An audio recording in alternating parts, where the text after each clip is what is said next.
പക്ഷെ പണിക്കർ എഴുതിയ ജാതകത്തില് എനിക്ക് 86 വയസ്സൊരു ആയുസ് പറഞ്ഞിട്ടുണ്ടല്ലോ. അത് സൂര്യദശയും ചന്ദ്രദശയും ഗണിച്ചപ്പോ ആ പണിക്കർക്ക് പറ്റിയ പിഴയാണ്. അറിയാലോ, ഒരു നെല്ലട പിഴച്ചാൽ ജാതകമാകെ അറിയും. കൃഷ്ണനുണ്ണിയുടെ നാവ് പിഴക്കില്ല. അനേക വർഷങ്ങളുടെ തപസ്സി കൊണ്ട് നേടിയെടുത്ത സിദ്ധിയിൽ നിന്നുമാണ് എന്റെ പ്രവചനം.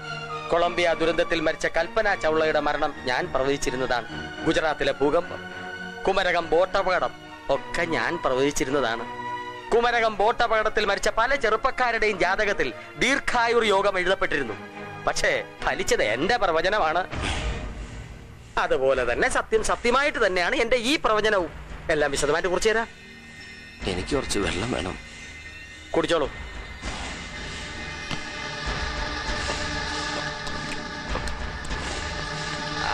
കരിമ്പൂരാടക്കാരിൽ ഈ മൃത്യുയോഗം കടന്നു കിട്ടാൻ ഇത്തിരി പ്രയാസമാണ്.